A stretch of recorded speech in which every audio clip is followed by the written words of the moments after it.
See, next slide. This is probably one of the better parts of the project that I like to do. And normally I would set up a situation here. There's a program that I can actually capture your internet connection and actually watch what you're doing online. And I usually set up a little lab for that, and I actually have you get onto a Facebook page, and I'm standing right here on another computer on a wireless connection, and I'm capturing, and you go to your login, then you log off, and I'm logged in as you. Turn the computer on, I can show you all your email and everything. And that's a free program, by the way, that's out there. And it's a Firefox plugin. Very dangerous. I think, Major, you've seen it in action. So we did a demo for him. So, and it's a very, very scary thing.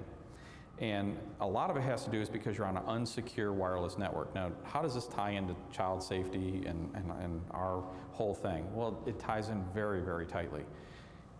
How many of you have a password on your network, on your wireless? How many of you don't? Nothing to be ashamed of.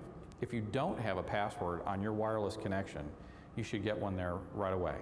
Our website has a free downloadable guides in our education center. You can just pick which router you have. Is it Linksys or Buffalo or whatever the router is. But basically, you need to put a password like WPA2 encryption. And what that does is it prevents people from using your internet connection. How many times have you gone to like McDonald's and they got free Wi-Fi? Okay.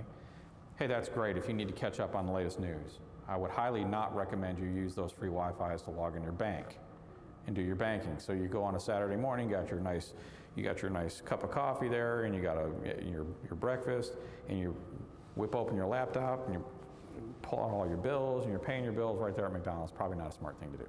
And I say McDonald's openly. It could be the airport Wi-Fi, or it could be coffee shop or wherever. I pick on a name because it just comes to mind. But they provide a very good service for convenience, but certainly not something you'd want to use for conducting business or anything where you feel you can lose your identity or get it stolen. Putting a password on your internet is going to stop people from being able to get into your network. There's a saying in the IT business, if I have the keys to one computer, I got the keys to the corporation. That's why you have your CAT card. Non-repudiation, one person, you can't get in. In other words, that's why security is so tight. So the next time your IT guy says, hey, no USB drives on our computer, or hey, we don't have wireless here. There's a reason for it, okay? And information is so easily obtained anymore. But Wi-Fi is dangerous because if I'm in your neighborhood and I'm 2 houses down, you can go to the Kentucky Sex Offender Registry and look it up online right now and key in your zip code, or you can key your address, or however that works, and you can tell how many sex offenders are in your area. Okay? If you've got a Wi-Fi connection in your neighborhood that's broadcasting an open Wi-Fi, and your computer is online, and your child's online with the internet, and there's a sexual predator 2 houses down from you, or he's visiting and he's got a laptop, which he's not supposed to probably have to begin with, but we all know that doesn't work, right? There's no laptop police out there to go and make sure that sex offender hasn't got a laptop, okay? How do we know they're not leeching off your internet connection and hacking your network and getting into your kid's computer and pulling a picture of your child off of there? Or getting into there, and maybe you've got a document that keeps all your passwords, because there's just so many of them you can't remember anymore, you keep it in a text file. Well, if I'm smart enough, I'm gonna go get that, okay? So having an unsecure wireless network is really a bad idea. And if you've got an unsecure network, go home and unplug it and learn how to get it secured. And again, our website has some free documents out there you can go learn how to do. There's like 10 steps in to do it. It's real easy. If you don't know, or you can't figure it out or whatever, call somebody who knows. Call a friend that is doing it. Say, hey, look, can you help me do this? It's all about finding that friend that can do it. So really, WPA2 is one of the better non-commercialized encryption routines. There used to be WEP or WEP, but WPA2 is really the best now for home. And most new routers they'll do retro or older stuff, but they prefer you do the new.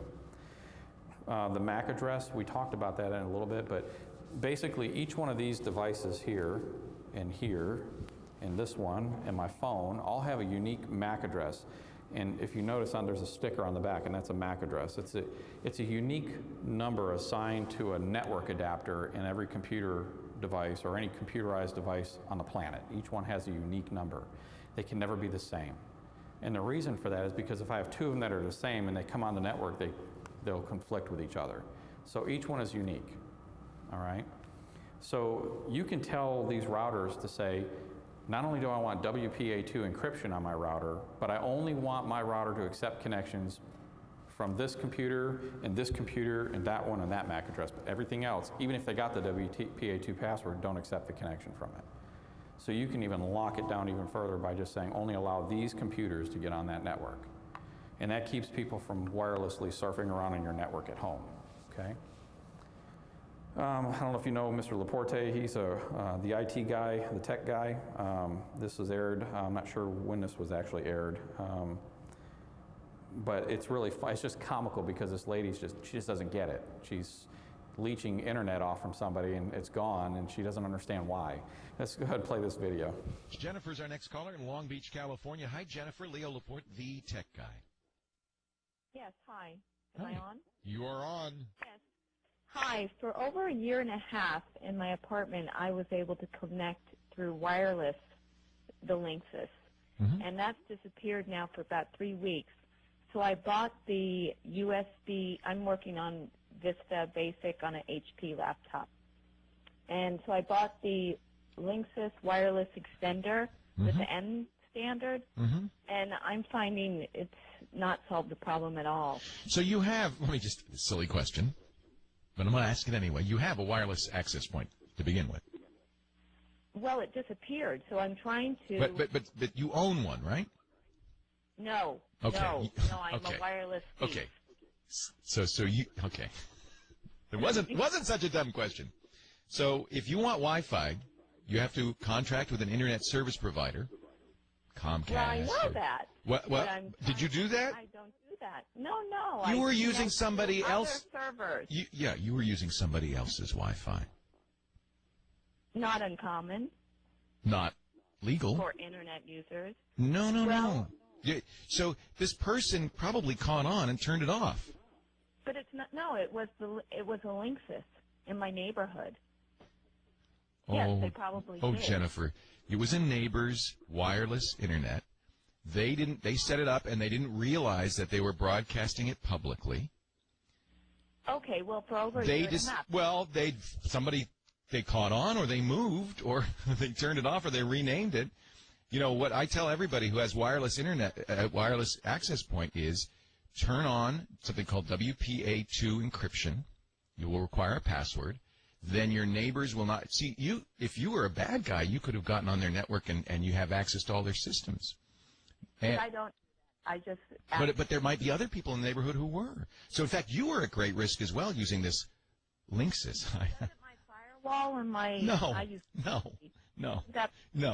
You are on an unprotected network. You are doing the most dangerous thing you could do. Yeah. I take that risk. I do all my banking. I'm taking that risk. You take that risk because you're cheap, Jennifer. You're going to have to buy internet access. This is true. I'm sorry. And buying the wireless extender is not the solution. You need to go to an internet service provider and say, I want to buy internet access and hook up your own Wi-Fi. It'll work great. Yeah, well, they should bring that cost down. $14.95 from DSL Extreme a month. But, I mean, you know, that's like somebody saying, yeah, I steal from the grocery store because food is so expensive. It's still stealing. So you're borrowing. Look, I've done this from time to time. You need a quick hit on your email, and you're driving around. There's open access point.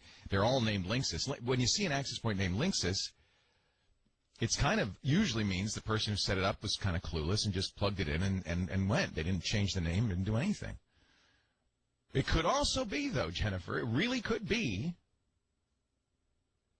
somebody malicious setting up a Wi-Fi access point and watching what you're doing. Now, your banking's safe because it's encrypted. But maybe, here, I'll give you an example. This happens all the time. You get your email from, Hotmail or Google or whatever. And now the good news is Google's changed their system so you cannot get it unencrypted. But many other systems, and Google in the early days allowed you to send your login and password through the air unencrypted, which means that anybody else on that Linksys router, not just the guy who set it up, but anybody else in your neighborhood on that router, could see your email password floating through, catch it, and now they've got access to your email. In fact, first thing I would do right now is change all of your unencrypted passwords. You know, if you've done anything without encryption, you want to change it because those have all been sent through the airwaves publicly for the last year and a half. So now, if I have access to your email, I can do all sorts of things. For instance, I can go to your bank and say, "Oh yeah, I'm changing my password," and they'll say, "Well, we have to confirm this through your email," right? Uh-oh. They can capture your email. They can do anything. They can watch what you're doing. They can get other passwords. They can get your logins. You could be totally compromised. And if the person is clever and wants to maintain the connection, will not ever do anything that would let you know. They just sit there and smile. So it's dangerous for you to use. Okay, so I think we all get the point of having an open wireless connection. It's very dangerous. Okay, so let's do what we can to secure our wireless internet at home.